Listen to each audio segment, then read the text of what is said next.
দ্বিতীয় বিশ্বযুদ্ধের সময় জার্মানির ইউ-1206 সাবমেরিন লুকিয়েছিল নর্থ সিতে, নিচে গভীর সমুদ্র আর উপরে ব্রিটিশ প্লেনের পাহারা। ঠিক তখনই ঘটে এক অবিশ্বাস্য ঘটনা। সাবমেরিনের ক্যাপ্টেন টয়লেট ব্যবহার করতে গিয়ে ভুলে বাল্ব খুলে ফেলেন। কয়েক সেকেন্ডের মধ্যেই সমুদ্রের পানি ঢুকে যায় ভেতরে। ব্যাটারির সাথে রিয়্যাক্ট করে তৈরি হয় বিষাক্ত ক্লোরিন গ্যাস। পরিস্থিতি এতটাই ভয়ঙ্কর হয়ে যায় যে সাবমেরিনকে বাধ্য হয়ে পানির উপরে উঠতে হয়, আর উঠতেই ব্রিটিশ নৌবাহিনী আর এয়ারফোর্স সেটাকে ধ্বংস করে দেয়। ছোট্ট একটা ভুল আর পুরো সাবমেরিন শেষ। এখন প্রশ্ন হলো, সাবমেরিনের জীবন আসলে কেমন? অনেকে ভাবে এটা একটা লাক্সারি জাহাজ, কিন্তু বাস্তবতা হলো এটা একটা স্টিলের টিউব, যেখানে 100+ মানুষ মাসের পর মাস বন্দি থাকে। প্রতি মানুষের জায়গা মাত্র 20 স্কোয়ার ফুটের মতো। প্রাইভেসি বলতে কিছুই নেই। দুইজন মানুষ ঠিক মতো পাশ কাটিয়ে হাঁটতেও পারে না। আর সবচেয়ে বড় সমস্যা ক্লস্ট্রোফোবিয়া, সংকীর্ণ জায়গায় থাকার ভয়, প্যানিক অ্যাটাক, ভুল সিদ্ধান্ত,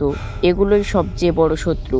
এখানে ঘুমানোর জন্য সবার আলাদা বেড নেই। একটি বেড কয়েকজন শেয়ার করে, যাকে বলে হট ব্যাংকিং। একজন উঠলেই আর একজন সেই গরম বেডে গিয়ে শুয়ে পড়ে। মানে এখানে ঘুমও নিজের না। মিশনের শুরুতে 20,000 কেজি পর্যন্ত খাবার লোড করা হয়। প্রথমে তাজা খাবার, তারপর ক্যান্ড আর ফ্রোজেন খাবার, কারণ খাবারই এখানে ক্রুদের মনোবল ধরে রাখে। সবচেয়ে গুরুত্বপূর্ণ জিনিস অক্সিজেন। সাবমেরিনে কোনো জানালা নেই, তাহলে বাতাস আসে কোথা থেকে? এখানে ইলেকট্রোলাইসিস ব্যবহার করা হয়। সমুদ্রের পানি ভেঙে অক্সিজেন আলাদা করা হয়। একজন মানুষ দিনে প্রায় 600 লিটার অক্সিজেন নেয়। 130 জনের জন্য প্রতিদিন লাগে প্রায় 78,000 লিটার। কার্বন ডাইঅক্সাইড ছড়াতে ব্যবহার হয় বিশেষ স্ক্রাবার। পানির জন্য সমুদ্রের পানি ডিস্টিল বা ফিল্টার করে ব্যবহার করা হয়, কিন্তু খুব সীমিত।